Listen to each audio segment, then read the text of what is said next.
Sports on VAC TV is supported by Joseph's Restaurant. For three, you bet Huber looking for five, and she's got diving it. save. Liza Carlin for three. And it's going to be Bloomquist. What a save! 15, 10, 5. Lago looking to go all the way. She scores! Dejarno with the block. Kashuk's got him down. That's how you do it. There's a fire, and he just picked his spot. Center pass, scores!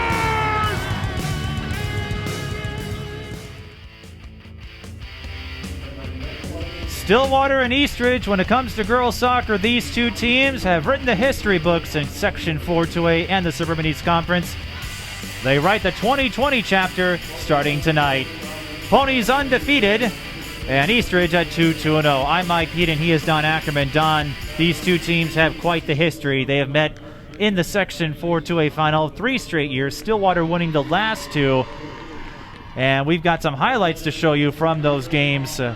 2 years ago, it was a chilly, windy night, and last year, Stillwater got to host. Here's a look at the 2018 version.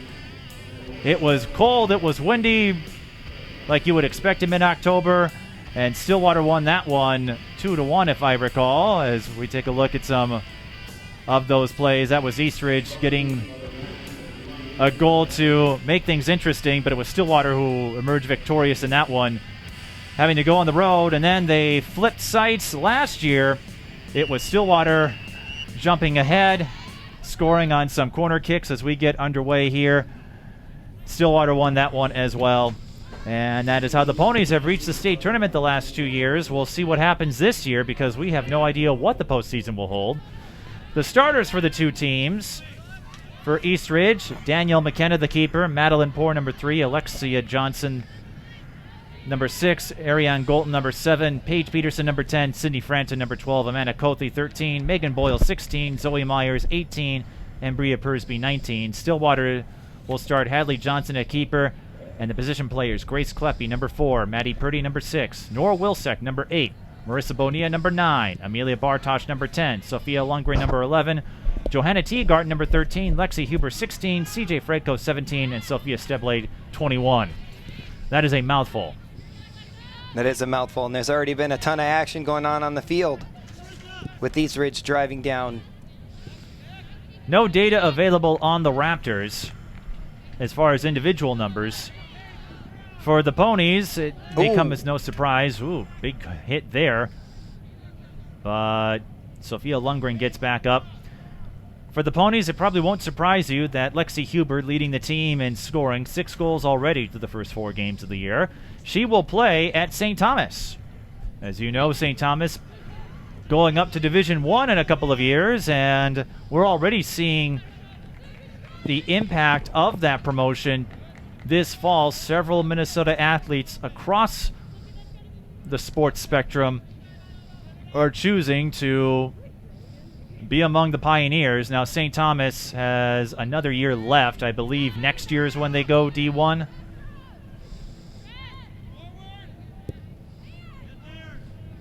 I can't comment much on that. Sorry, I have not looked into that situation. Well, St. Thomas, they will be with the MIAC no more after this year. As you know, they were kicked out by the MIAC because of athletic competitive parity in the MIAC press release. And so what happens? They get more publicity. Yes. Good for them. Well, and it's good for a lot of Minnesota athletes. Jade Hill of Minneapolis South, she plays basketball, said she was going to play for the Tommies at St. Thomas and go to the purple and white. So as I understand it, St. Thomas won't be eligible for postseason tournaments for a few years because they have to build up their program, and it's an unusual circumstance. You have to be in D2 for at least 5 years under normal circumstances, but usually conferences don't kick you out. So they found a home in the Summit League, and it will give Minnesota sports an even bigger platform. Yeah, and obviously fans in the Twin Cities, it'll give them better quality to check out. Not that they have more options. Same options there, but... Right, but D1 carries a more pristine than D3. Right. And if you can keep some athletes at home, that's a great thing. And that's not to say D3 isn't viable. Not that there's anything wrong with that. Well, no, there are some athletes where D3, that's where they find a good fit, but for Stillwater fans, it means they'll get a chance to watch Lexi Huber play, and they don't have to travel. And for all of the Minnesota athletes who only had Minnesota as an option for full D1 school, it's going to be real exciting over these next few years, because now you'll have two ways or two schools to check out athletes, one in St. Paul, one in Minneapolis. Twin cities with twin universities, as it should be. I know Ted and I in particular hope it means an upgrade to their football field, well, where Lexi, I imagine, will play too, at O'Shaughnessy. The field is nice. The press box will probably get some upgrades. Just underway here. There is a game going on. Stillwater have yet to lose this season. They've only conceded one goal, and that came against Mounds View. And that came off of an error. And they just earned their first corner. Outside of that, all clean sheets. Check this out. 18 goals for, 1 goal against. And Amelia Bartosh will set up the first corner for the Ponies. And she was looking for number 6, I believe, Maddie Purdy. And the corner went past everybody. Yeah, good opportunity, though, after Eastridge had kind of been putting the pressure on Stillwater. Now they get to set something up.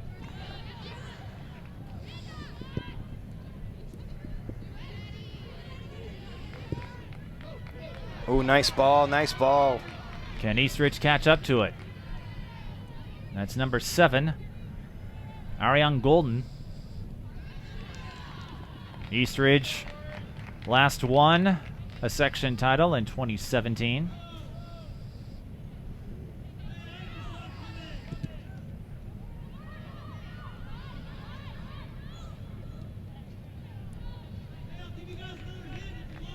And for those who stuck around from the first game, more if you're tuning in for the girls' game, you're watching a live coverage of high school soccer brought to you by Joseph's Bar and Restaurant.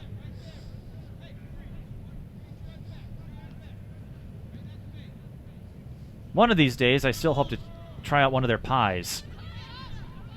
I haven't had a pie, but I've dined there, and I'm looking forward to going back. I think all of us are looking forward to going back That's a good point. whenever it's safe to convene in large groups again. I'd settle for a small group and a big pie. That works too. Oh, here we go. Play at the net. Stillwater wins the free ball, or the loose ball, and that's a goal for Bonilla. Marissa Bonilla. She was one of the rising stars last year for the Ponies. Doing the same thing. Great run there. She times it perfectly. Goes around the goalkeep and then puts the ball where it's supposed to go. That is goal number 4 on the season, and it comes in the 7th minute. Bonilla, one of the rising figures last year for the Ponies, and that is one of Stillwater's strengths. They have plenty of experience. She's a dangerous weapon, that's for sure. Absolutely. I was going to say they have plenty of experience, but they have a lot of youth as well, and that pipeline. Yeah, and one thing that you see with the boys and the girls teams is they both are unselfish teams, always looking to drive it forward and pass it and work together to score. So I think you're going to see the same thing year after year, because I feel like that's just a staple of the program.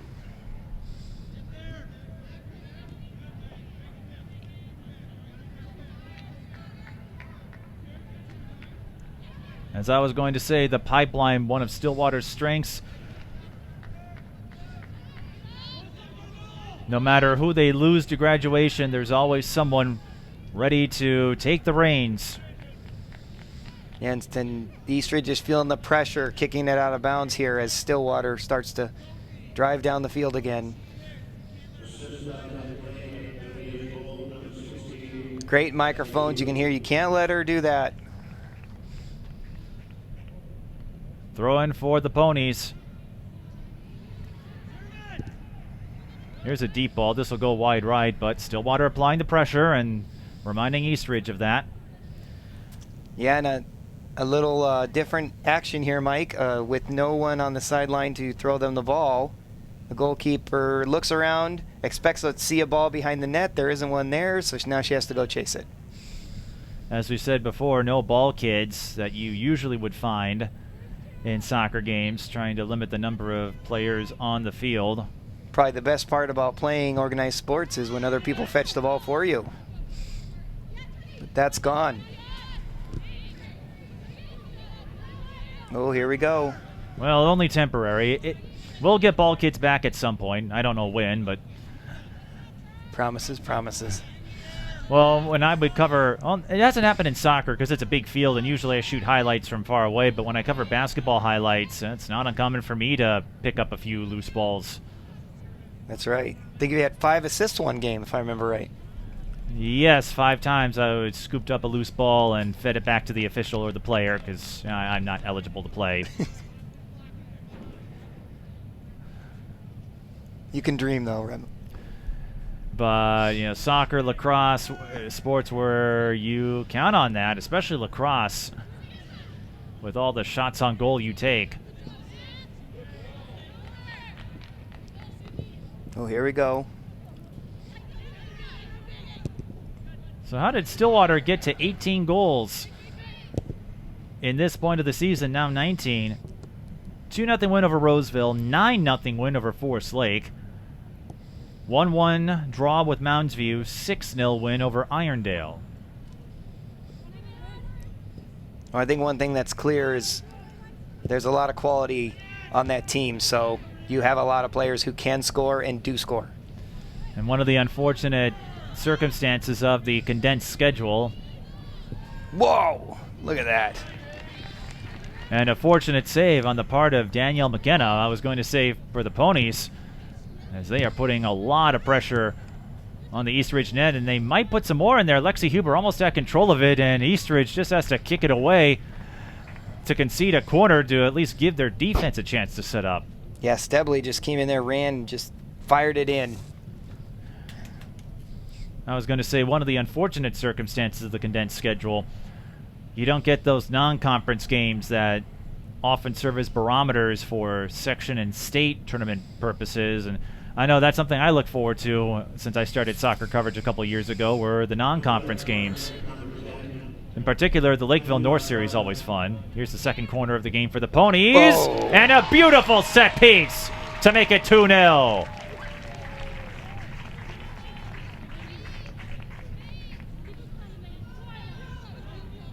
Stillwater wasting little time asserting their might. I think Stebley got that one. She did, at least based on the celebration. And yes, she did. Beautiful header, beautiful corner. And the Ponies are roaring to life at Pony Stadium. If you're wondering, the conference slate not affected in terms of number of games. Each team only plays each other once on a normal season, so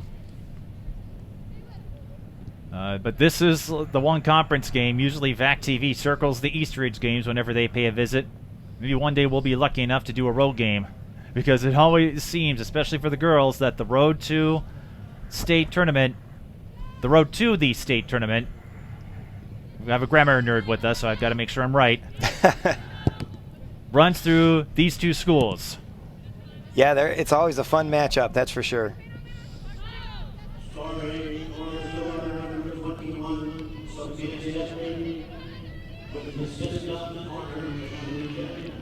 Amelia Bartosh gets credit for the assist.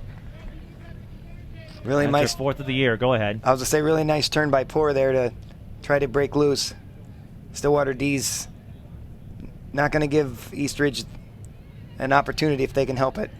And Stebley picked up her 4th goal of the year. That is one of the many weapons Stillwater has in their arsenal. They don't have one player, one go-to. You've got to stop several contributors, and it's been that way since I started covering this team. No, and typically you have to worry about the fact that they are unselfish because they have so many weapons. They're unselfish. They'll help each other score, and usually it's at your expense. And they've got a D1 commit on their roster.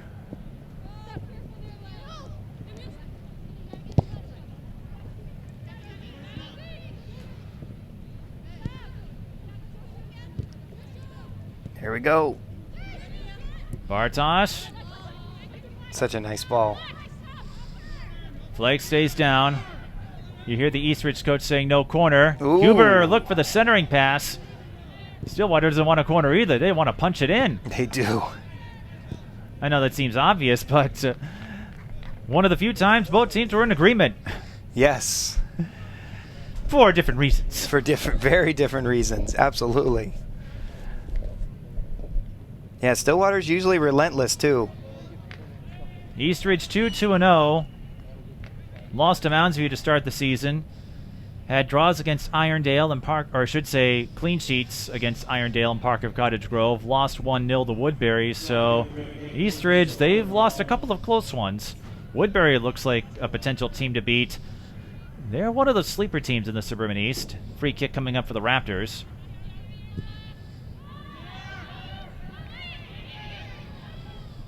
And Hadley Johnson will field it. Good deep ball, but the defense pushed off the offensive player to make sure she couldn't get a head on it. Try to flick it forward. I think the last time you were here, Stillwater has two variants of their home kits. Yes. One for warm weather, one for cold weather. But I recall you telling me how much you like the red diagonal stripe, bringing shades of the German national team. I do like the red and black jerseys. It's very true. It's just missing a little yellow and orange. Little trim. Yeah. They're still nice kits, that's for sure. Well, yellow and orange. No, wait. I think it's red, yellow, black. There is no orange. Yeah, orange is Netherlands. Orange is Netherlands. Yes. What am I thinking? I may have just committed a cardinal sin to all the Deutschland. That's right. I wonder what you're talking about. I'll never be allowed in Germany. 9, they will say when you show up. Angela Merkel is Scratching. Yeah, scratching. Scratching your name off the list. Verboten. Yes, yellow, red, black. Those are the colors. Why was I thinking orange? I don't know. There is yellow on the field, though, for what it's worth. They use it for some of their, for marking the goal box and the center circle. There we go. Heading it forward. I want to know, are there any countries that use black and gold in their color scheme? Those are Eastridge's colors. Stillwater looking for a golden opportunity to strike. Sophia Steble forcing the turnover and won't get that chance there, but another reminder that Stillwater's pressure, relentless. Relentless, then they're not going to give up. And I guess they're going to try to score at least 6 goals, right? They have things to do. They're not in a hurry. No. I think they have the quality. They're not in a hurry. They have things to do. I like how you phrase that. They have things to do. We got goals to score. There we go. Well, they put up 9 against Forest Lake. That may not surprise you. And we have They got offside.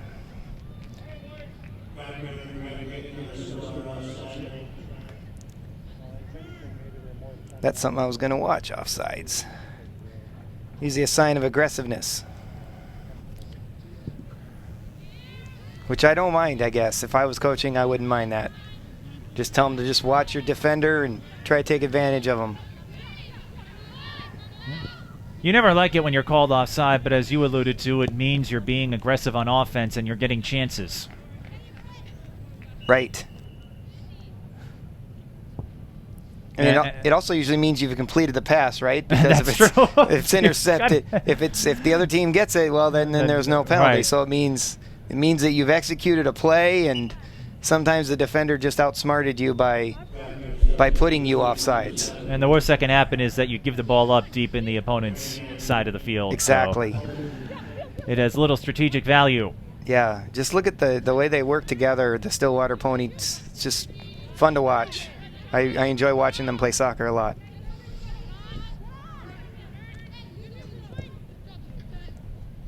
That ball will roll out of play. Eastridge will take over.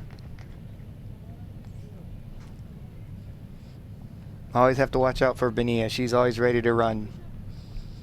There's a look at Alexia Johnson. Eastridge will play Cretin-Durham Hall. Raiders, they were no slouch the last couple of years. They got to state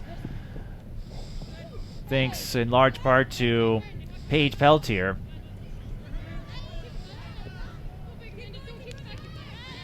Who's now playing at Notre Dame. Paige, one of the top soccer players in the country last year. She was fun to watch. Gave the Stillwater team fits, too. They met once, and Cretin-Durham Hall got the win, if I recall. No, there are a lot of good soccer players in the Suburban East, and there's only so many sports and only so much time, but you do hope that soccer can get the following that volleyball and football do around these parts. I mean, you've seen how much the international game is growing, the professional game with MLS and their expansion, and just the overall growth in embracing the culture. It's not a niche sport like it once was in the States. No, and it's a larger niche maybe to some folks, but it's getting to be a bigger deal every year. You've talked about the Women's League, professional league coming to Minnesota too, and that would certainly be a boost, but you can see the talent that's out here on the field right now, and there's definitely other quality players, and it's fun to watch them play. I once covered a Division II or Tier 2 professional team. I forget their name, but one of the staffers who was part of the game ops was Abby Bajan's father. Oh, wow. And I didn't realize it until the fall because Abby's father recognized me from the highlights that I did. And I didn't know who he was. Well, of course, I would figure out who he was in the fall. So there have been a few attempts at getting a professional franchise here in the lower ranks. You know, the NWSL, I know they've been in operation for a few years. They have that deal with CBS. Yep. CBSSN to be precise. You know, if you could get a Minnesota team, well, look at the Whitecaps. Now, they're not drawing crowds of 18,000 like the Wild do, but every home game sold out at the Tria rink. I've been to those games. They're a good time.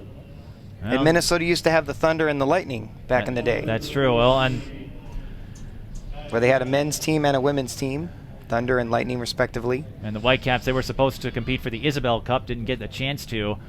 If you could get a soccer team, I'm not sure where you'd host the home games, but all it takes is getting that local connection. Well, like Minnesota United when they classed up from the NASL. Yep. I'm sure there'd be a few candidates.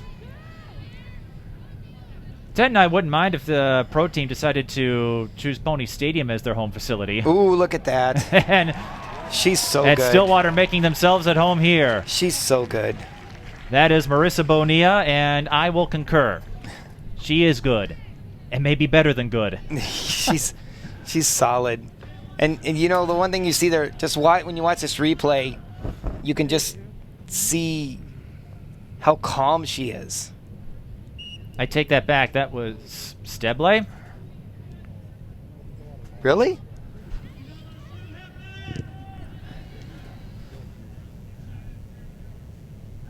We'll check again. On the replay, it cut back to live action before we could finish the play, so I saw Steble. But she's good, too. I just want to know, is good to solid, is that an upgrade or a downgrade? Because you went from good to solid. I would think good to great or good to excellent. I guess I usually don't go that way with my descriptions, do I? I haven't really thought about it. It was Bonilla. It was Steble who got her the ball. Yes, I thought so. I outsmarted myself. This is an historic moment in Valley Access broadcasting. I outsmarted myself. You went from good to great, or great to good. I went from good to solid. They're both compliments. 18-10 in the first half, and as you can tell, we're having a little fun here because Stillwater is doing whatever they want against Eastridge. Bonilla already has 2 goals. That puts her up to 5 on the season. And I wasn't sure what to expect entering this matchup when I did my research. Eastridge, I knew 2-2-0, but usually they make it close in those section battles. It's always a tight game when you have to go up against Eastridge. It's the school that Ricky Michael considers Stillwater's biggest rival in terms of proximity and resources. But sometimes it's just your night, and I think it's Stillwater's ability, as you said, applying pressure, they're forcing turnovers, and they're just controlling possession here. And now Lexi Huber's got a chance.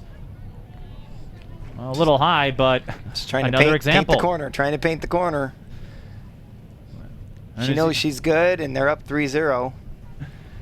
And as you know, whether in baseball or soccer, painting the corner, not easy to do. No, it's not. But like you said, they're up 3-0, and Huber certainly has no qualms about her talent. Oh boy, that's going to be close. Yep. It was loose. That is accurate.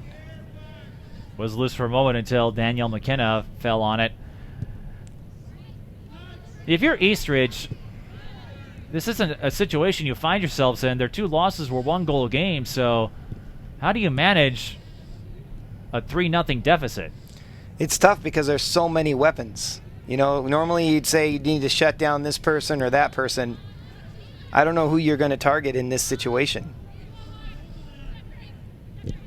Eastridge hasn't set up any quality chances yet on offense. Bonilla usually breaks herself open, so it's kind of hard to defend that. Lexi Huber, as we saw, got herself open on that last shot attempt. Yep.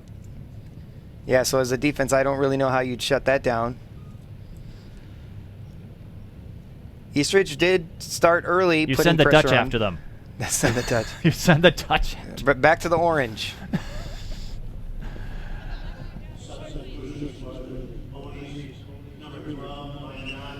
15:45. Substitutions taking place for both sides.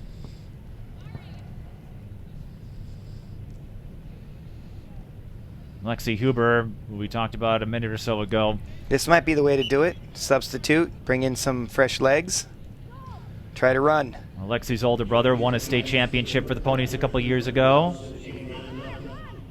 Playing D1 soccer himself. It's a family sport. Mike played it.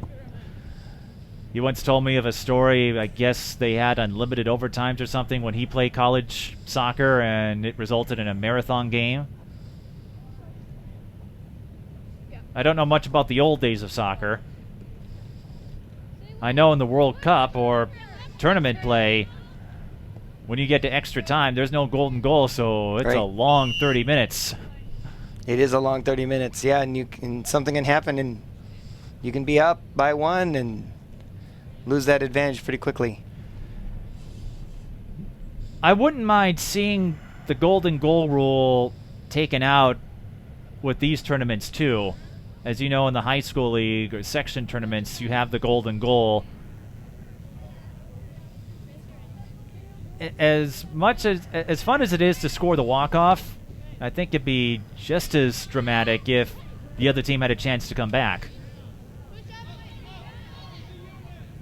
Because, you know, sometimes you get a weird bounce or awful carom, something out of your control, and then the game ends. And I mean, the game we saw earlier today, Eastridge took advantage of a couple opportunities and turned those into goals and turned those goals into a win. And that can easily happen in extra time or regular time. But here they come. Here comes Eastridge again. Raptors hoping to set up their first quality chance. Trying to get... There we go. She's got a good turn. Centering pass. There it is. Yes! Bryn Quick gets Eastridge a quick boost of morale and momentum. And I'll show myself out. Centering Pedersen pass. did all the work. Sets it up. Sets it up for Quick. Peterson with the assist on the centering pass to Quick. Goal comes in the 27th minute, and Eastridge, to say they needed that goal would be an understatement. You're trailing 3-0. Stillwater's running all over you to score in a counterplay. Let's see if that gets them back into this game. Yeah, Peterson was able to get by 2 defenders, kind of turn, give that great pass. Quick's in the right spot where she should be. Puts it into the net. That's exactly what you were saying. What does Eastridge need to do? And they just did it. Well, knowing their history, they have too much talent, too much experience to just fold up or panic in a situation like this. So you figured they would find a second wind and work their way back in this. Now, they still have work to do, of course. Stillwater still holds a 2-goal lead, but now the Raptors should have a little more confidence here. Yeah, absolutely, especially stringing it together like they did. Now you're starting to see some teamwork happening here. Pass, pass. And Quick has it again. This time Stillwater's back line falls behind her. Bryn Quick, the junior. Kind of did herself a disservice there. She ran herself to the side and then really couldn't get out. We were discussing facilities earlier. I don't know if you've been to Eastridge, Don. I have. You have? Yeah, I've been to basketball tournaments there. Okay. With you and without you. With me and without me. Just like the U2 song? Something like that. From the Joshua Tree album? Yeah, we were looking, but we still haven't found what we were looking for. We were looking for some quality basketball is what we were doing. Mike and I have done basketball games together, for those who were wondering why we're talking about such things. Here's Alexandra Wardell. They have a really nice gym and facility there. Well, their football stadium, equally nice, although Stillwater's Pony Stadium does have a larger press box. Stillwater is a great facility. Really enjoy coming here and watching games. Foul on the Ponies. Oh, here we go. We got a corner. Or no, it was a corner instead.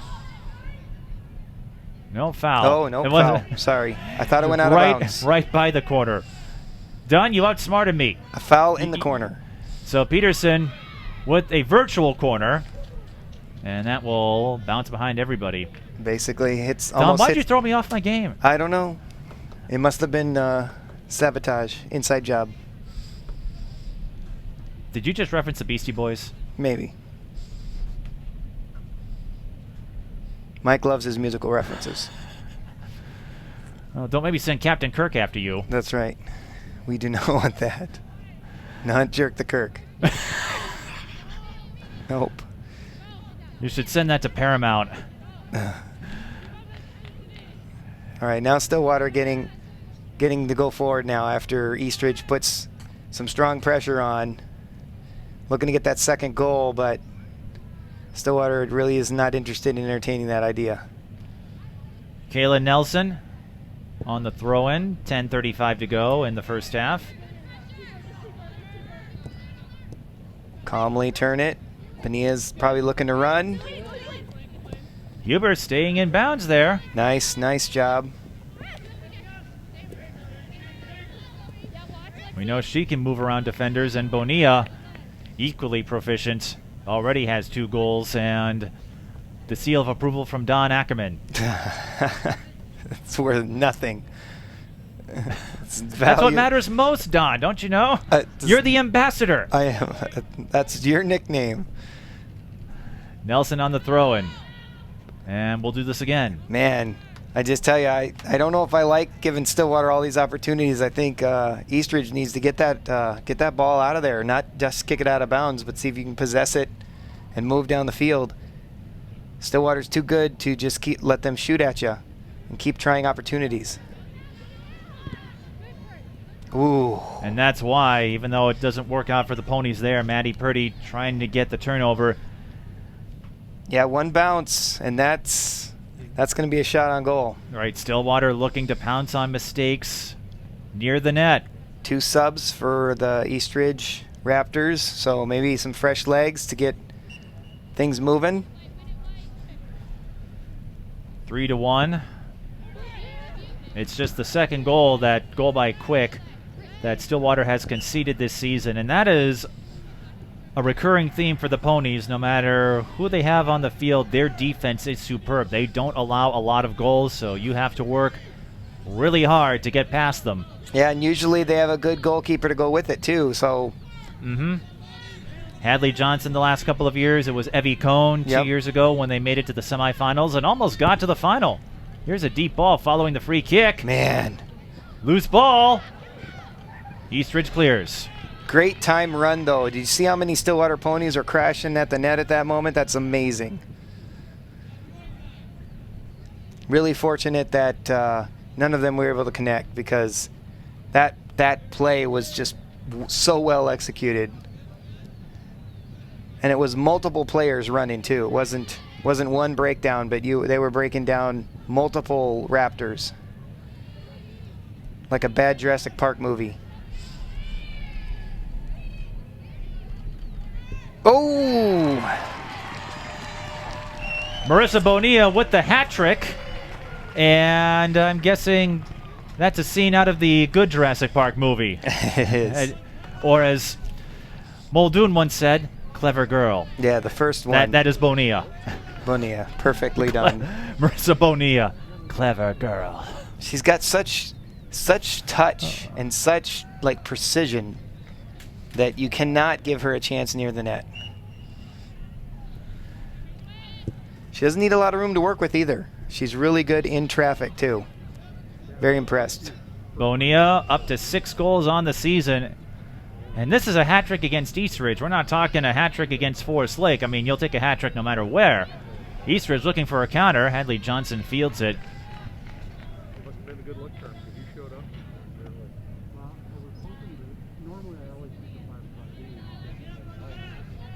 Not a strong attack on Johnson, but she's definitely able to handle it.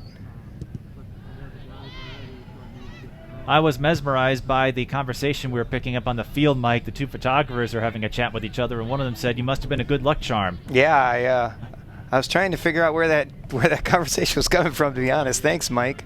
They're standing right in front of the mic. So Mike has the mic update.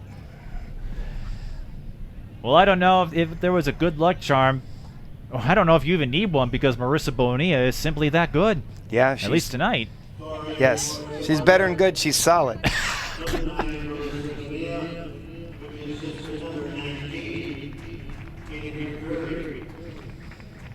Edith McCurry gets credit for the assist there.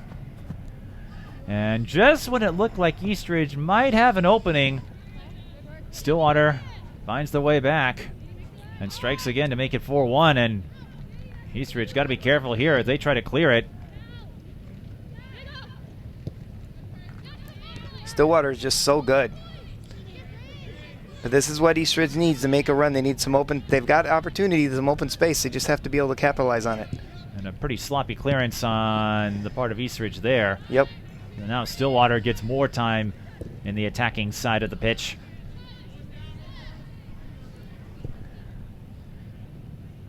This is a battle of two teams. I would say that was probably too aggressive move there. I think they have to be a little bit more tempered in their attack, but I like the aggressiveness that the Raptors are trying to bring out. Go ahead, Mike. Well, I was going to say, going into this, 3 straight section meetings, it's always neck and neck. So to see a 4-1 score before halftime is unprecedented. Well, I mean, maybe we just haven't seen the Raptors execute their game plan yet. I know you were dropping the Jurassic Park reference earlier, but in this case, the Eastridge Raptors, it's a reference to a bird of prey. Although, that's how Velociraptor got its name, right? Right. Yeah. At this point, I think they're birds that are preying, because they really need some help here. They need to get their stuff together. There we go. Oh, I thought that would be a foul, perhaps. Allow them to set something up, but Eastridge hanging on to it. Once again, Stillwater. They just know when to get into the lanes. They do. That's a nice ball. Give your teammate an opportunity. See how quick is. Nora Wilczek able to clear that one. And if you're Stillwater, that's fine.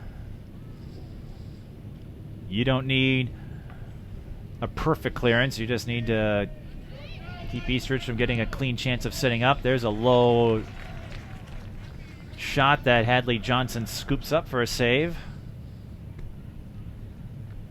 Yeah, good aggressive go at the net. Johnson was all over it though. See that kind of quality right there. She taps it off her chest, turns and goes. Defense takes the ball away, but that kind of just those small moments that Stillwater can have just gives them such a big advantage right now.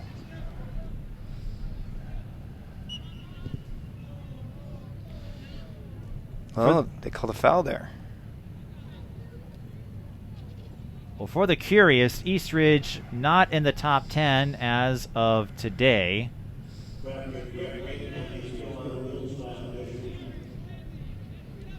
New polls coming out. Stillwater ranked 5th in the state in Class 2A. And again, unfortunate that we don't have non-conference games on the schedule this year to provide the measuring sticks.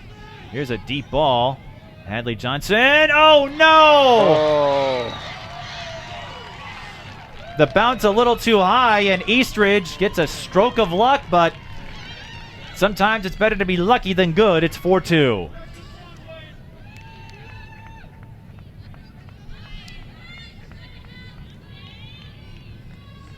Oh, Hadley Johnson had it and lost it. And Paige Peterson, a fortunate turn of events, as she will score in the 37th minute. Wow. It's a huge boost for Eastridge. What a wild first half.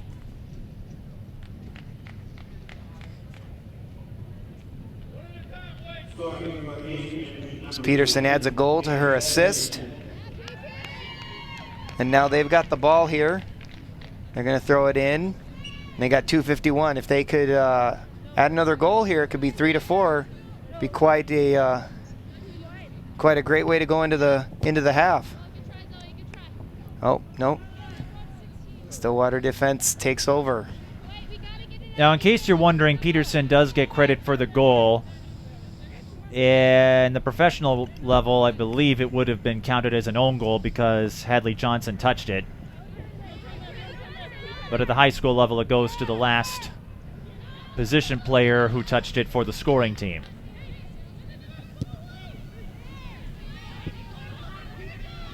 Oh, nice.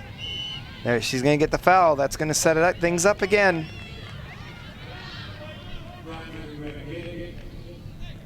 And Peterson had a fortuitous sequence in her last free ball after Hadley Johnson misplayed the hop. You never know. That's why I was saying earlier, even if it's not a great angle, take a shot. You never know what can happen. She's going to go deep again. Johnson fields it a little more cleanly. Didn't catch it cleanly, but able to knock it down and keep it from getting behind her. I know for Hadley Johnson, after giving up that last goal, you've got to be a little more nervous when you get a free kick like that. Sure, and Bryn Quick was right there just in case there was a chance. She was ready to pounce on it. So it looked like Stillwater was poised to run away with this. Now they still have a 2-goal lead. They were dominant in the first 20 minutes or so, building a 3-0 lead. And then Eastridge gets a nice counterplay that ends in a Bryn Quick score, and then a misplayed hop by Hadley Johnson gives Paige Peterson a score. So even though Stillwater's still up by 2, 4-2, the Raptors have to be feeling much better than they did about 20 minutes ago. Absolutely. Especially if you think you can get some by Johnson, that's a huge plus. And they're going to run out of time, I think, in this half to score. Stillwater's going to probably put one more push on. Try to get Bonilla to run down the line.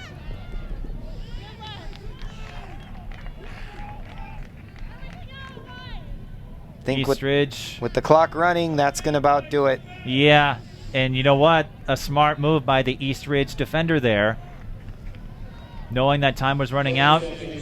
So just kick it to the corner. gonna get it off. Still a smart move by the Eastridge defender, For sure. but plenty of smart plays by Stillwater and Marissa Bonilla give the Ponies a 4-2 lead at the halftime intermission. We'll talk about that first half flurry when we return.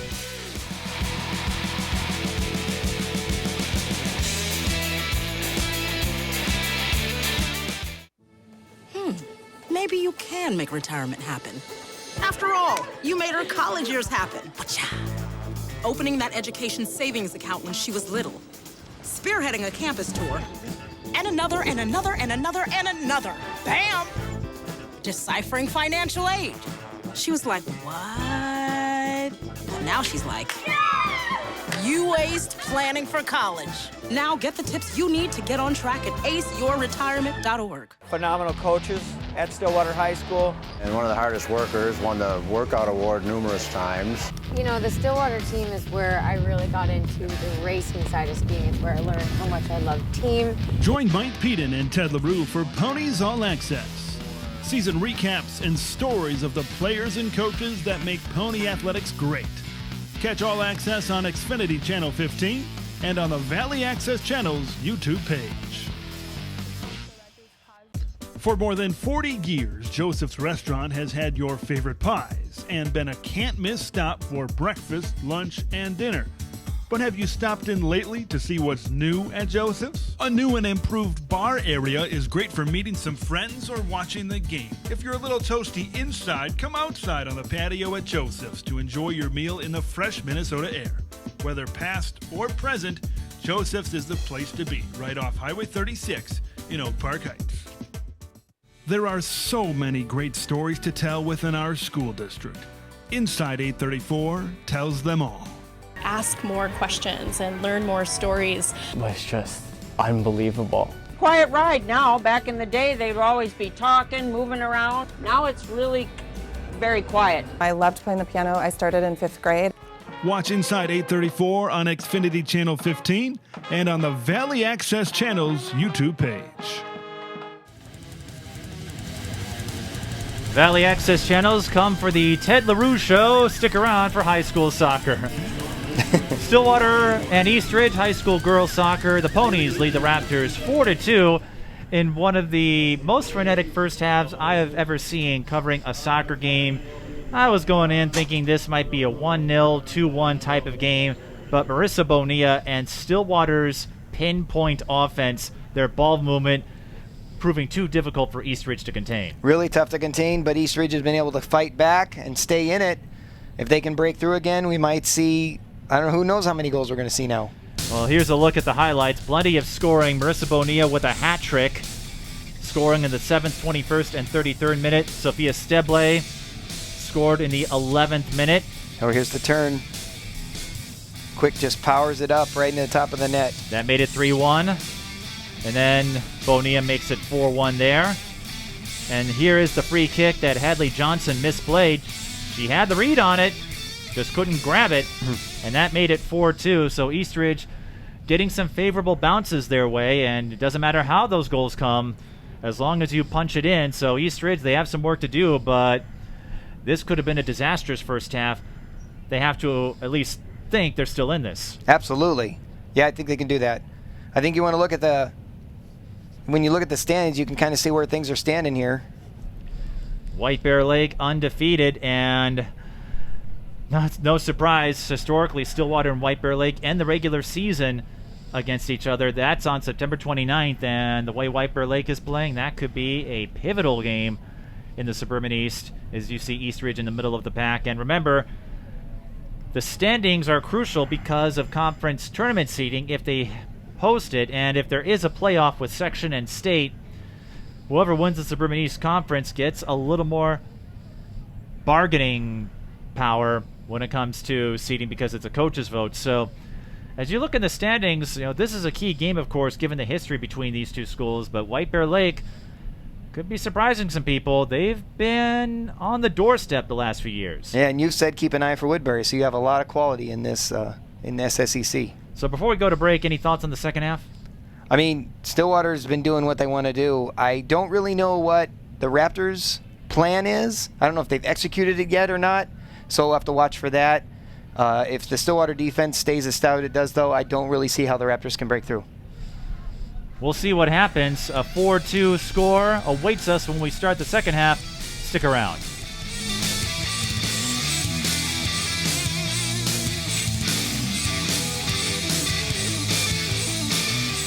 Look under your bed. Find stuff under there? What about jobs? No? Now try your closet. Still no jobs? Just more stuff? Well, you really have both. See, stuff is defined as household articles considered as a group. Sometimes this stuff is no longer needed. Wait, no longer needed? That can't be right. Because remember those jobs you were looking for? Those are really needed. And they're the stuff inside your stuff. Our job is to unlock those jobs. And it starts when you donate your stuff to your local Goodwill. Here's how we do it. When you donate to Goodwill, we sell your stuff to provide job training for people right here in your community. So just by teaming up with Goodwill, you help create jobs. And isn't that worth parting with the leftover keytar from your 80s cover band? Goodwill. Donate stuff, create jobs.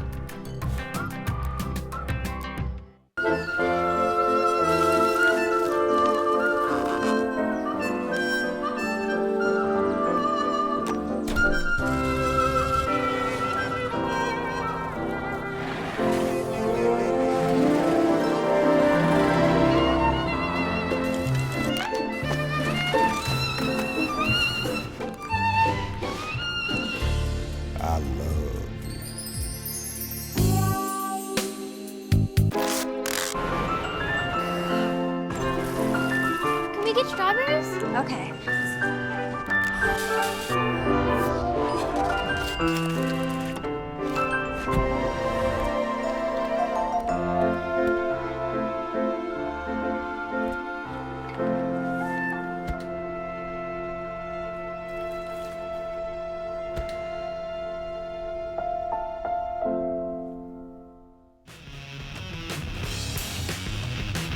We still have a couple of minutes left in the halftime intermission. Don Ackerman and I, Mike Peden, with you for high school girls soccer. And we'll see what happens. We'll keep you posted if we do any postseason coverage. But as we were saying in the halftime break, Stillwater White Bear Lake, I believe SCC is carrying that one. That game will have a lot of weight potentially, depending on how the rest of the season plays out. And again, without any non-conference games to weigh against, every game a crucial one for whatever the season looks like. Well, I mean, you know, you've seen some containment of this as far as sports goes across the nation with the pro sports, with the bubbles working. Baseball still's happening. They're talking about isolating for the playoffs and the World Series, and hopefully, if things can stay under control, we can have ourselves some postseason tournaments. We can have some state championships, and hopefully we don't have something happen like with basketball where you're almost there. You're maybe 1 or 2 days away from completing that and then having to stop it. But hopefully we can keep that going, and we can keep watching great soccer, and we can see these ladies celebrate. Yeah, of course, you can't put in bubbles in the same capacity like you do in the professional levels, so we'll have to see how that all shakes out. But one thing's great is having a nice weather like this, a beautiful night, sit outside, get good spacing, and enjoy some soccer. Yeah, everyone trying to make this work as best as they can.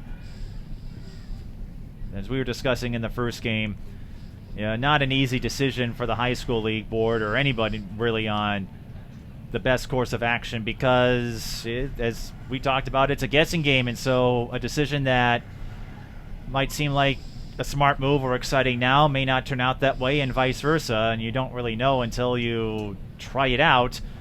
And with the risks involved with it, these are not easy choices. And as I was saying before, I think the high school league may be getting a little too much flack here from folks who don't have to worry about making those decisions. Yes, I know I would love to cover football and volleyball, and I would love to be out there calling more games, covering more games, but you and I, we only have so much control over this situation. Yeah, I think it's great. Lexi Huber has a place to play. That's all determined. But I think there are a lot of other seniors and juniors who are trying to set up their future, and so I'm glad they get an opportunity to play as many games as they can to hopefully give college scouts something to look at, and scholarships and rewards like that, and that the team camaraderie is things that you can hardly replace. So I'm glad they're playing these games, and I'm excited for the second half of this one.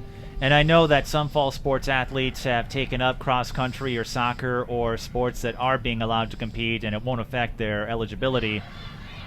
Even though there's a movement to try to bring back the fall sports, that would have, of course, caused a lot of shakeups for the football and volleyball athletes who have committed to other sports. But again, it's easy to make a statement or write an angry letter or post when you don't have to be the one who has to think about all of the factors in place. You may have heard in the most recent update, there were 73 high school athletes who tested positive, so the risk is there. It's not like they're shielded from the elements, but there's a lot to consider, and I think for the parents and others who are clamoring to get everything back to normal, you sometimes forget that, hey, there are a lot of moving pieces to this puzzle, and it's easy to be armchair quarterback when you don't have to be the one who makes that choice. I have to, I said this before, it's a no-win scenario. It's not an easy choice to make. I can understand why the high school league postponed football, volleyball, and why they allowed soccer. And as we get more data, as you and I alluded to, from these other sports, maybe that changes things, but really it's just a matter of watching what unfolds. Well, Eastridge is looking to start the second half here and take advantage of an opportunity, get down the field. Oh, they have a foul go the other way. That's too bad. They're looking to drive it down. I might be looking to space the field, I've noticed. That'll be something I'll watch.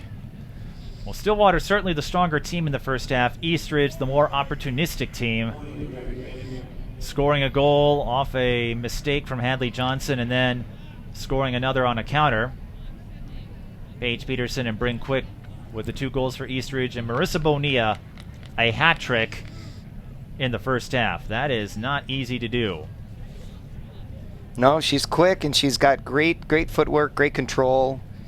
She's always a patient person when she's in the box, getting ready to shoot, and she's rewarded for those things. And we saw shades of that last year. I remember coming up here, and one of the things I miss with the conference schedule, you would sometimes get non-conference split doubleheaders. I remember coming up here in August when the Ponies hosted Moorhead, and Marissa Bonilla had a strong performance in that one. It was a split doubleheader. Ponies, the girls had a 1 o'clock soccer game, and the boys, I think it was against Hastings, had the 7 o'clock game.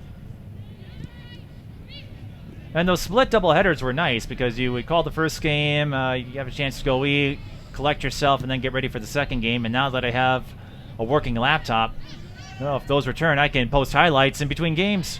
There you go. Oh, that's going to be a foul. You might be able to do that if you were industrious during these boy-girl doubleheaders. That's true. There's a little bit of extra time in between. They cleared out the stadium, of course. All the fans left the area, and then came back. Some came back for another game. And that's how they've been setting up these doubleheaders. CJ Fredkove got hit with a foul. Eastridge cannot cash in on the free kick this time. Nice ball, looking to set up the header.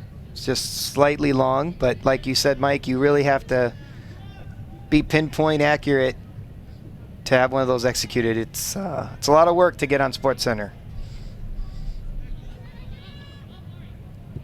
A lot of practice, many hours, and perfect execution by multiple players to make something like that happen. I don't think we've been, yes, I'm thinking back, I do not believe Valley Access has been featured on SportsCenter, or at least one of our clips. We're due. We've seen some amazing moments, that's for sure.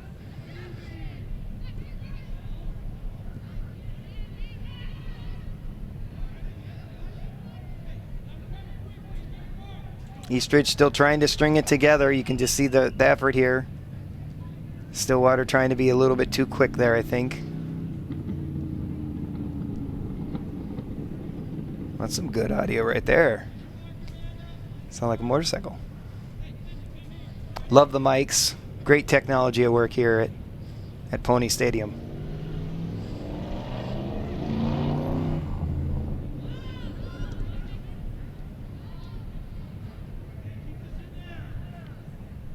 Guess that was a car. Sounded like a good muscle car. 36 minutes left in the second half as Eastridge retrieves the ball, gets ready for a throw-in. That is number 6, Alexia Johnson. Everybody gets a 30-second break there, except her. Contested throw-in, so let's see what happens here.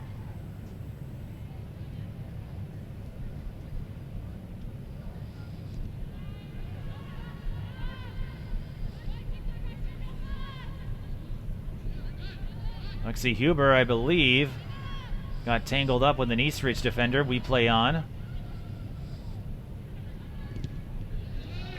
Yeah, I think when the ponies come at you as a herd in groups, that's when they're the most dangerous.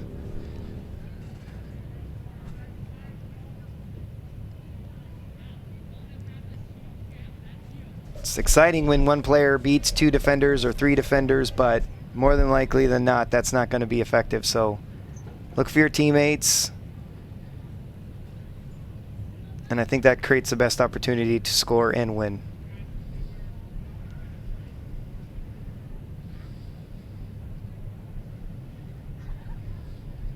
Interesting. It looks like Eastridge wasn't sure what they wanted to do there.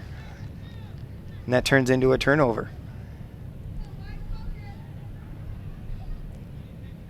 You hear the crowd, someone in the crowd yelling, "Focus." Maybe one of the coaches.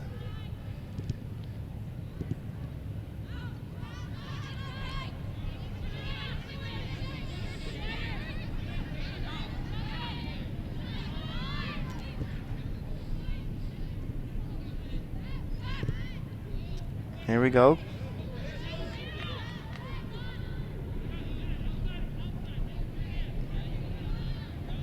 Good job with the body, preventing the ball from getting stolen.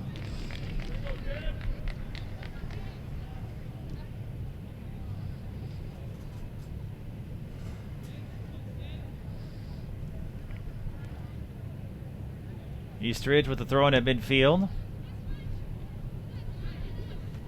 Reminder that if you want to stay up to date on all the happenings, as Lexi Huber wrestles control, flag goes up, Stillwater offside there.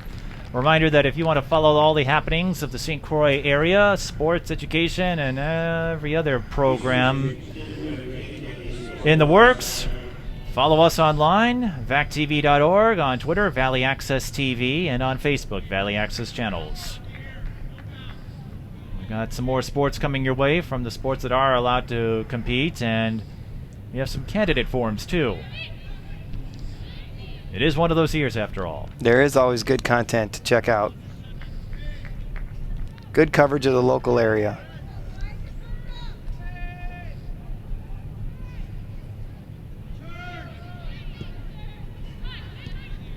Good idea there. Flora almost had that. She kind of, I'm thinking she's looking to break out here. Number 7 for Eastridge. Keeping an eye on her. Here's Huber. Fires a chopper. Yeah, no major threat there. I think she was asked to turn and shoot, which she did. Well, and again, it goes back to just take a shot. You don't know what can happen. We saw Peterson put in a goal simply because of a misplay. Right.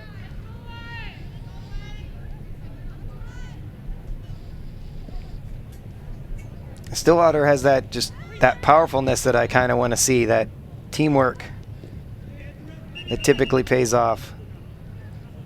Ball caroms off the official, and then the 210s, Amelia Bartosh and Paige Peterson, tackle each other to the turf. So they call the foul on Bartosz, and Peterson this time with a pooch kick that Stillwater will let roll out of play. Yep, and setting up the goal kick instead of giving Eastridge an opportunity.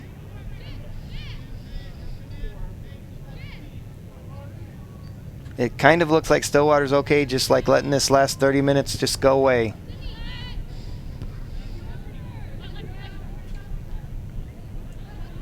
Well, I'm not sure they want to be too complacent yet or too conservative, because Eastridge... Well, I wouldn't recommend it either, but that's just the feeling I'm getting watching these guys play. I was going to say Eastridge, they've scored a couple of times when it looked like they would be put out to pasture. Yep. Even though Stillwater has been the more dominant team.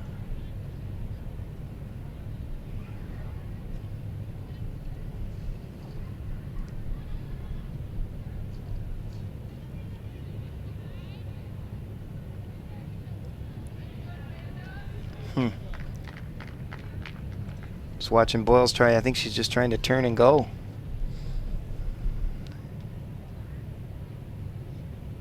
Just not seeing that teamwork happening, really. There we go. Nice pass forward.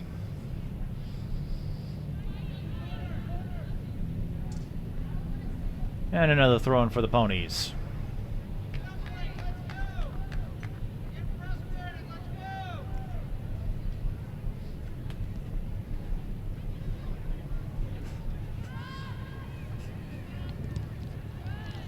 Got the corner they wanted. Third of the game for the Ponies.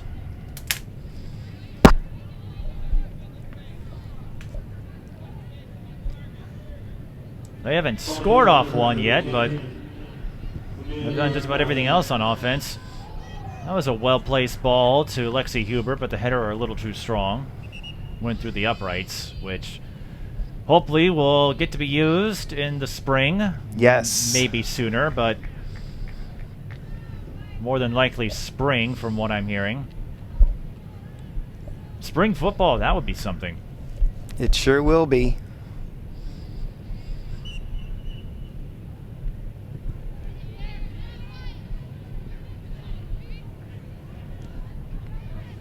There we go. Now Stillwater going to put some stuff together here. Bonilla turns to pass it forward. There you go. I just like that nice little touch to your teammate. Bartosz, nice center pass. Right, was looking for Marissa Bonilla. It looked like the flag went up. Bonilla may have been offside anyway, but I like what Stillwater was thinking there. Yeah, that teamwork is going to be. That was Steble, I should say, not Bonilla. Yeah, that teamwork is very important to get happening. But the point still stands. Stillwater trying to feed one of the hot hands. Steble scored a goal back in the 11th minute, and she's one of the anchors on offense for the Ponies. So that front line, a fortified one. Defense is still stout though for Stillwater. Eastridge, now they can kind of set something up here perhaps. Ooh, nice ball. She's going to make it.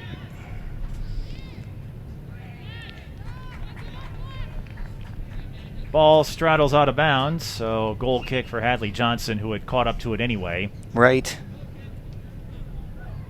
Yeah, probably a little too deep. She chased it hard, though. It was a really nice opportunity. Give your teammates some space to make some moves in. She got that. So that was successful for Eastridge.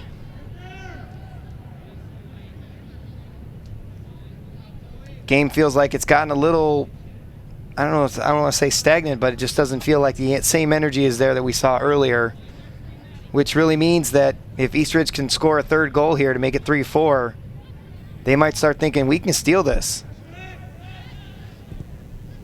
So Stillwater has to be really careful about that. Well, we haven't seen Eastridge set up a quality opportunity yet. And overall, Stillwater is still able to control possession. We've seen Eastridge march downfield a couple of times, but not at the rate of efficiency as Stillwater. Right. But if you can score despite all of that, That's optimistic.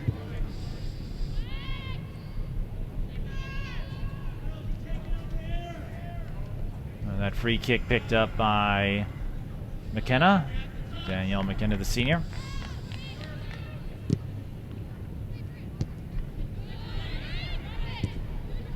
Stillwater on it immediately. Already setting up the throw-in now.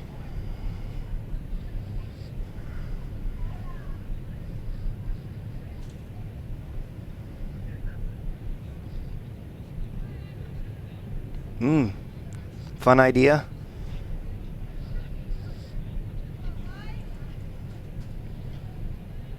Huber tried to flick it forward to Bartosh. Didn't work, but I love to see that ingenuity.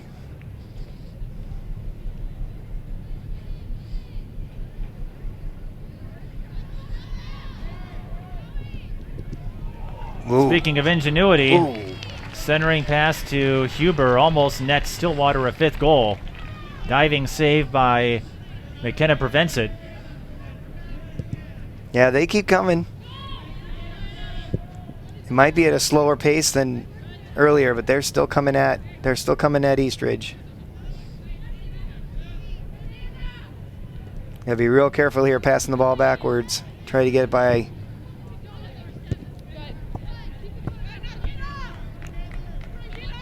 Eastridge looking to get down the field and set something up here. Still a lot of time left. Eastridge grabs one of the spare balls.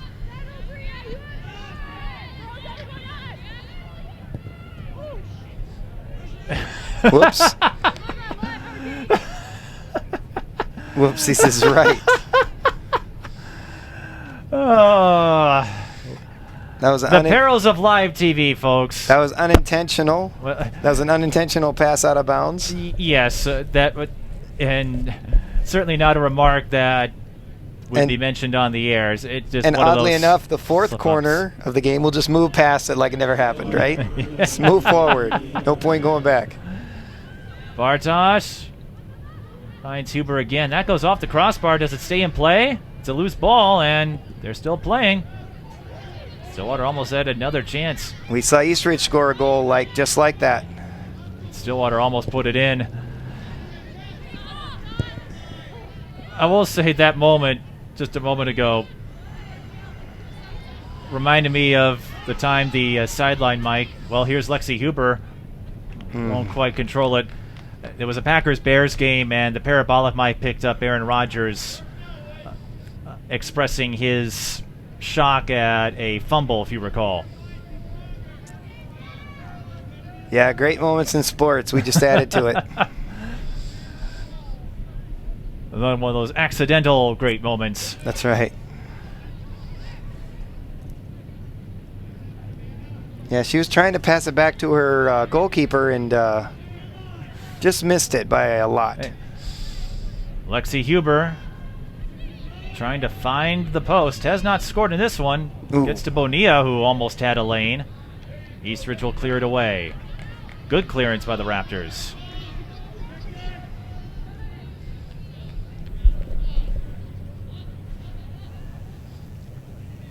Stillwater okay to just let that go out of bounds and then reset. And that will be a foul. They're going to collect that foul, which brings the ball further down the field and allows them to run some more clock and get set up on offense again. You can't push down your defender to the turf. I guess you can't do that. You can, it's just going to cost you. Free kick for the Ponies. This is number 17, C.J. Fredko. Not a name you hear often, as he's usually among the back line. Bonilla. Flicked it on. Another header. Yep, flicked it on with their head, but... Hey, if you're Mike Huber, you'll take that. That's absolutely exactly what you want off the free kick. It is. Shot on goal. You can't get them all in there, but as we saw tonight, just take as many shots on goal as you can. You never know what could happen. I think Eastridge is scrappy, but they're just not able to pull anything together in these couple minutes here. But still more than 20 minutes left in this game, so there's a lot of time. I think the next goal might be a huge shift. We might see either Stillwater extend their lead and maybe put the stamp on this game, or Eastridge claws another one in and contests to tie it. And that may be what it takes. We haven't seen Eastridge set up a legitimate opportunity to score on their attacking side. It's been Stillwater controlling the flow of it in the second half.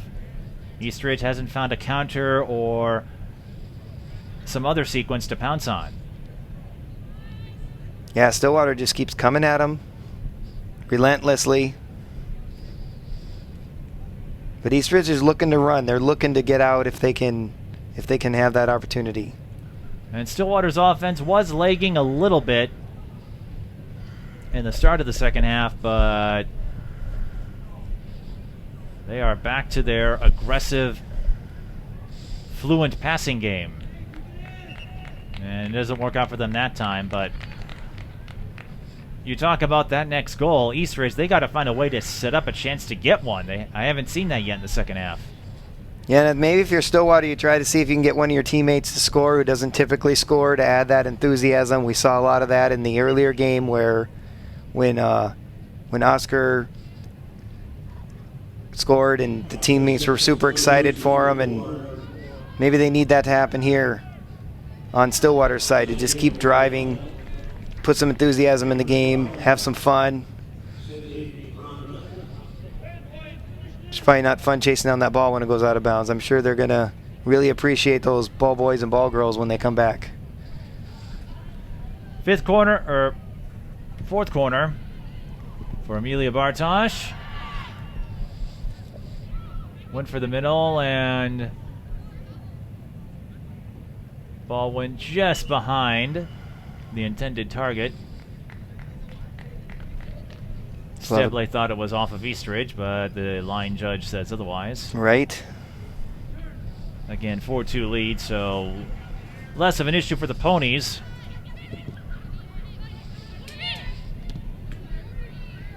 Eastridge hasn't been able to draw the margin within one. They talk about the two-score lead being the most dangerous, but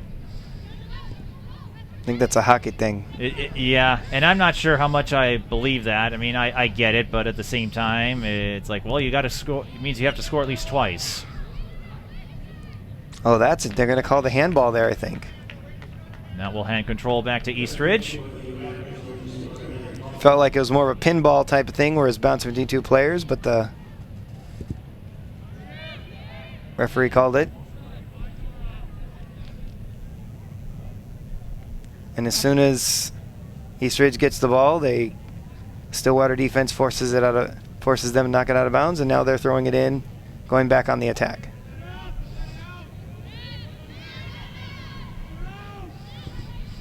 Get it out, somebody yelled. Eastridge, a little bit of trouble there.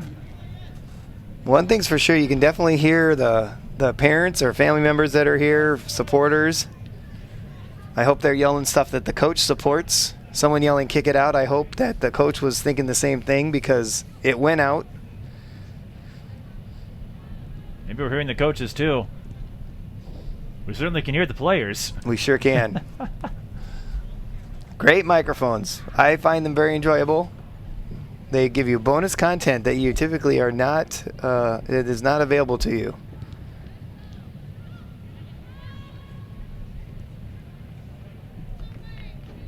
But Nia's so good. She just taps it forward to her teammate. Doesn't go anywhere, but that small little play just shows you how good she is.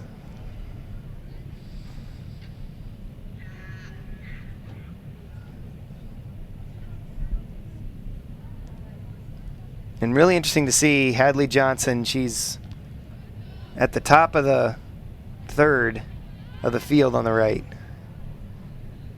She's excited to get into this game. Well, she can leak out a little bit. Yep, she's going to field it too. Playing aggressively here, and now she'll backpedal to her net. And now that she's within the 18-yard box, she can pick it up. Yep.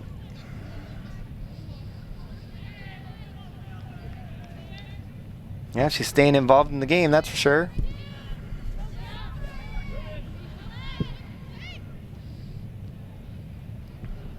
Took over Evie Cohn's spot last year.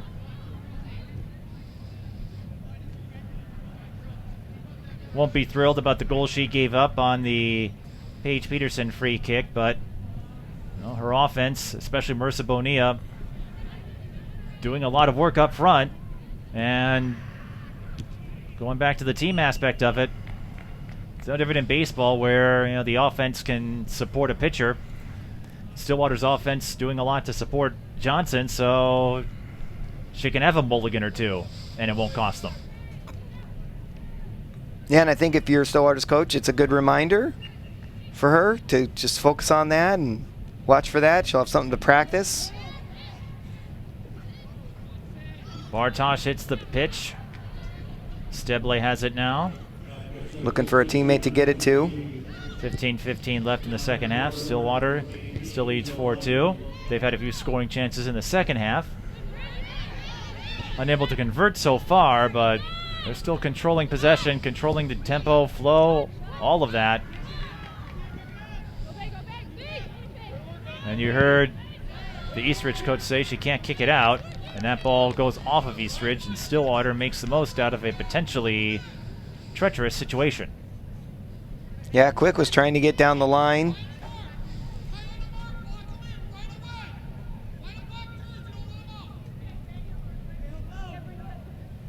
So Stillwater with the throw-in, but it's deep in their own territory. And that will help. That does help a lot. Eastridge is trying to stay on them, though. You can see they're matched up.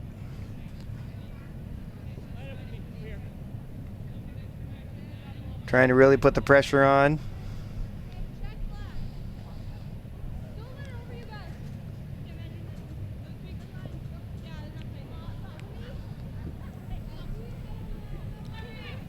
Huber, knock it forward. Out. Just go get it, Bonilla. That was the idea behind that play. Bonilla was behind her defender, so she couldn't get to it, but Stillwater will get a throw-in on the attacking side. And sometimes that's what you want to do. You would love to get the pass set up and give Bonilla a chance to work her magic as she has all game, but field position. Yeah, and Bonilla was smart enough to get behind the defender, put pressure on her, and force that to happen. Sometimes you make those passes or you just simply play for field position so you can set up a better play on the next sequence. Yeah, soccer can be a very strategic sport. When we talk about field position in the other football, it's just as important here. Absolutely. 13:06 left to go. Stillwater, a win would keep them undefeated, although they're going to need a little bit of help, perhaps. That game with White Bear Lake on the 29th. Presuming it's still safe, and hopefully it will be, but if we are able to attend games, that may be one you want to circle on the calendar. I agree with that.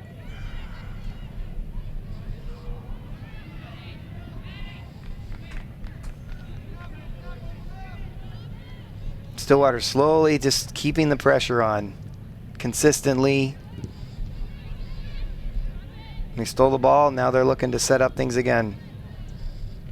Kick it off the Eastridge player, set up the throw in, go on the attack.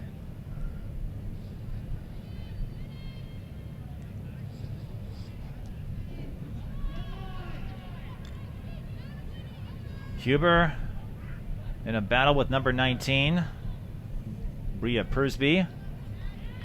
Got the corner, or do we have a goal kick? Goal kick. Okay.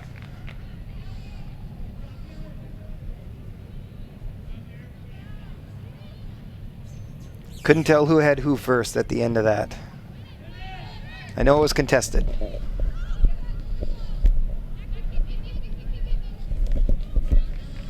Stebley did a good job knocking that forward. Let's keep the pressure on. You never know what'll happen.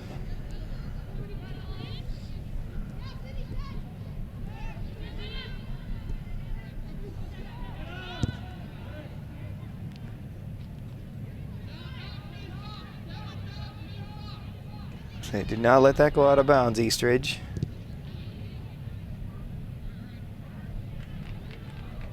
And it just feels like slowly but surely, I just don't see the fire from Eastridge. They're just not able to turn this game around in the favor that they'd like. Just not able to set up any sense of organization in their offensive sets. And part of it is Stillwater. Every time they get the ball to midfield, it seems. One exception in the second half. Stillwater has intercepted, gotten a passing lane, and taken control. They find a way to force turnovers. Eastridge might have a chance here. Yeah, here's a small opportunity here. They're going to try to make a quick play. And they wasted little time on the throw-in. There's Quick, who takes a deep shot. Hadley Johnson read it all the way. Yeah, I don't know if she was, I don't think that was what she was thinking about doing. It didn't seem like, I think she wanted to kind of lob it, pop it for her teammate.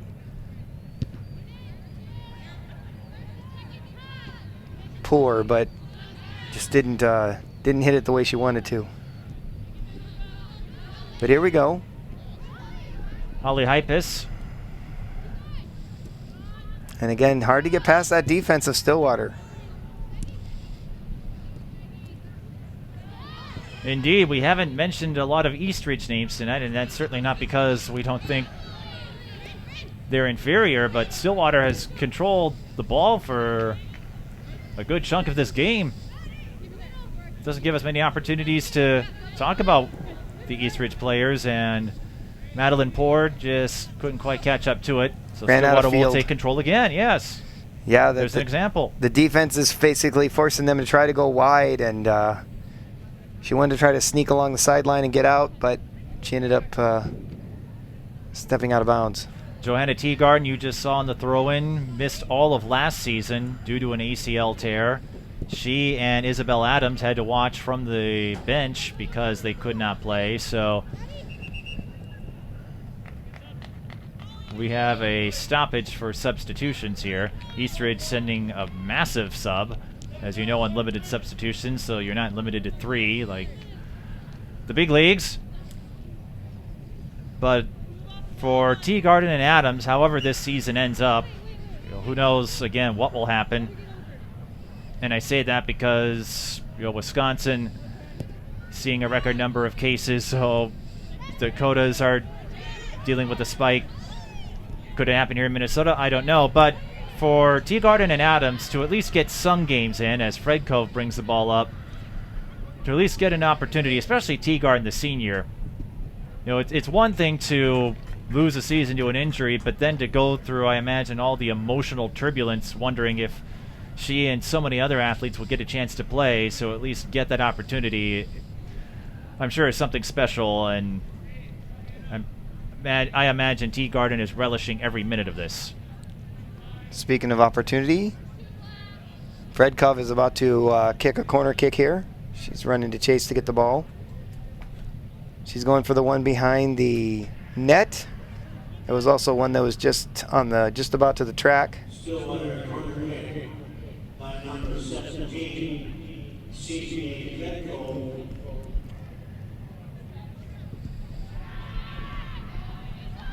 Batted away by Eastridge. Ball deflected. Steble may have been grabbed by her jersey. We play on. And sometimes, as you know, it's more about what you can get away with when it comes to making plays defensively. Yeah, sometimes it's not what foul you commit, it's when do you commit it. And how. Can you be subtle enough to make it look incidental? Right. Steble lays out again to knock the ball out of bounds. She's just not letting Eastridge put together anything, forcing them to stop and reset, allow her defense to get back in position.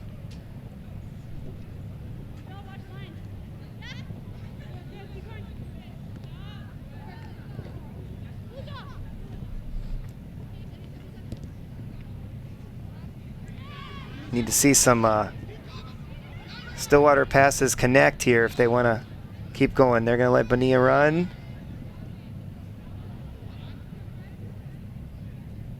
He's going to run out of space. But it looks like we might have a throw-in coming here. And this is all working in Stillwater's favor with less than 6 minutes to go. They put a few shots on net. None have gone in, but not giving Eastridge any opening for a comeback attempt.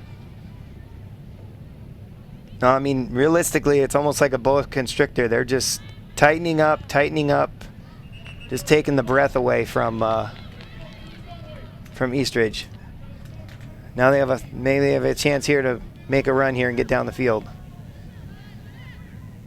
We haven't seen Eastridge construct any kind of rhythm in that sense. Again, their 2 goals, one came on a counterplay and another came on really deep shot. Right. Really deep shot, a deep shot that was misplayed by Hadley Johnson. But no goals or no opportunities that were set plays or put together by the offense. Yeah, Peterson did a great job taking on 2 defenders and was able to turn and perfectly place a pass right in front of Quick's foot. She popped it right into the top of the net. But yeah, as far as a sustained effort, not too much. But they'll take a runaway goal like what could happen right there. They'll take that any day.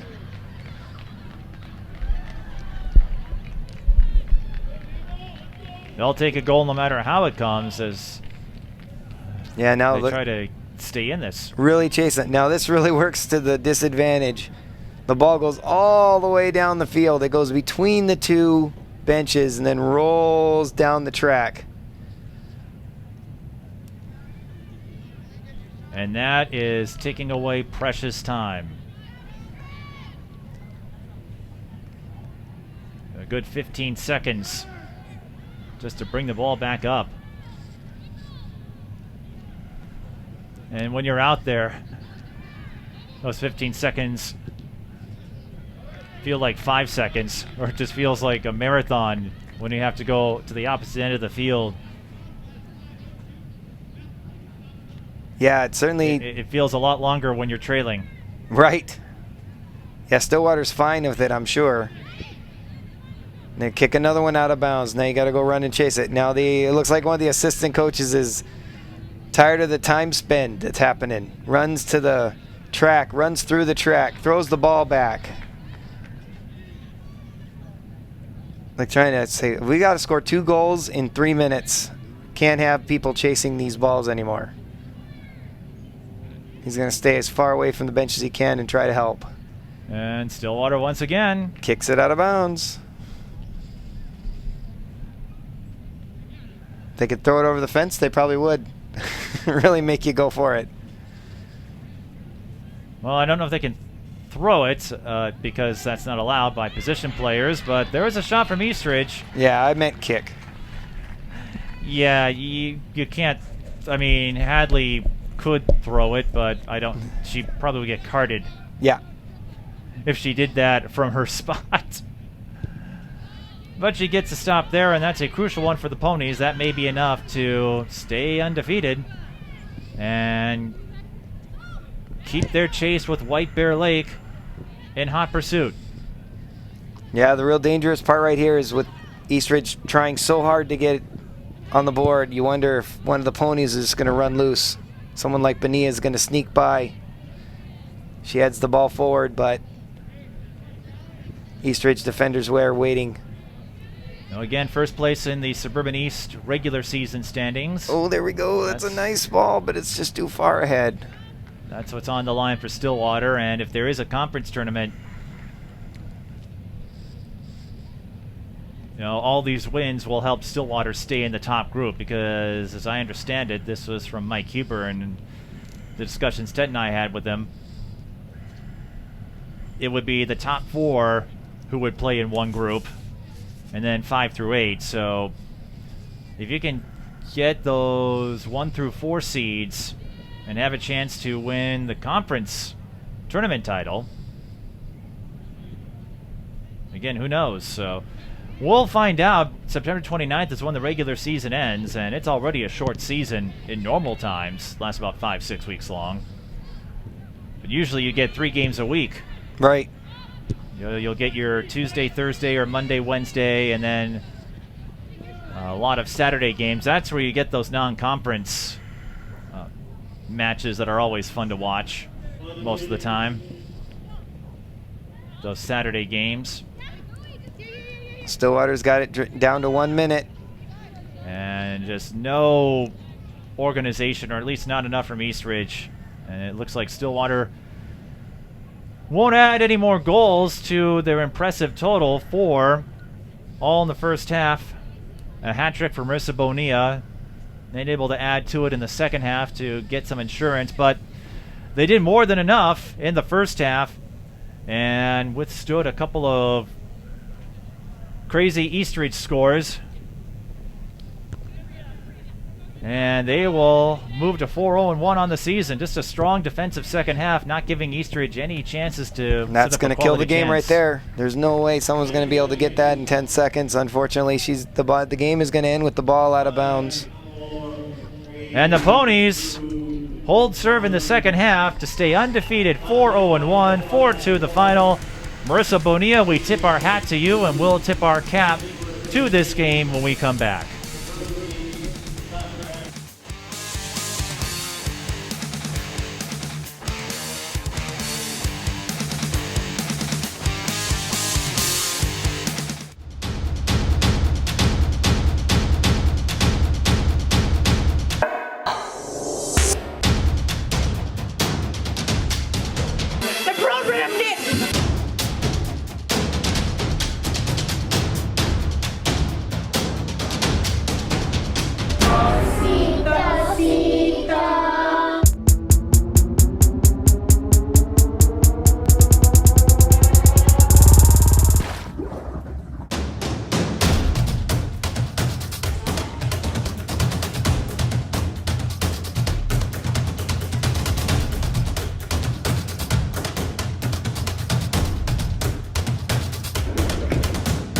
It's pretty cool.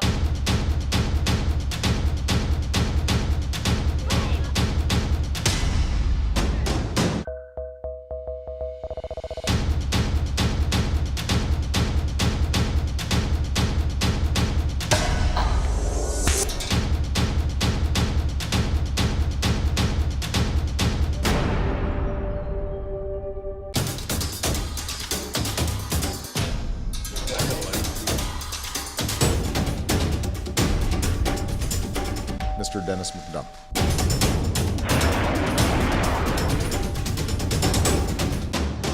Two more times. Come on.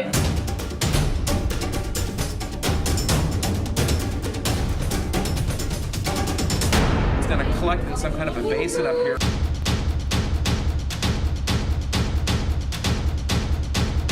It is just an unbelievable experience and advantage that we're giving to kids.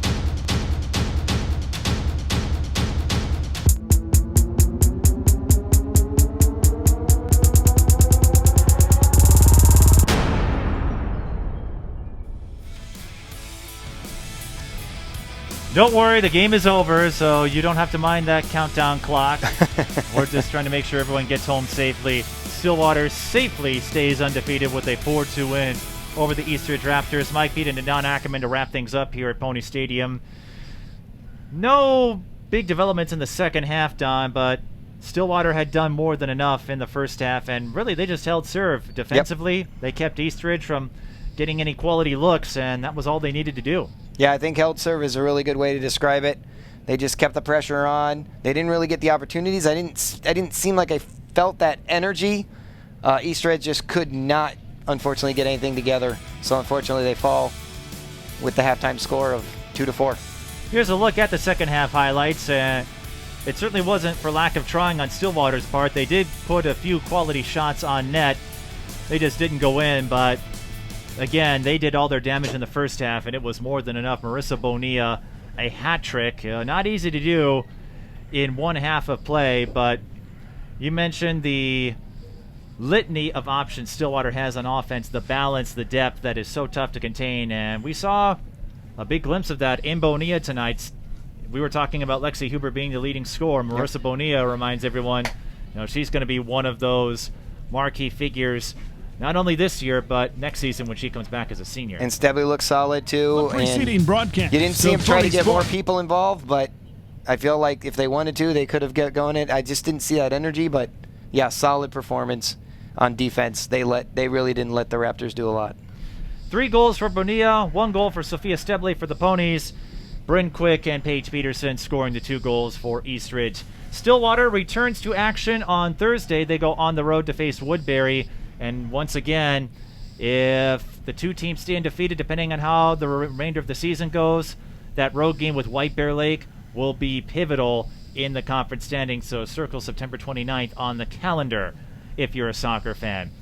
With that, it's time to say goodbye. For Don Ackerman and the rest of the VAC TV crew, I'm Mike Beaton. Thanks for watching high school soccer at Boney Stadium.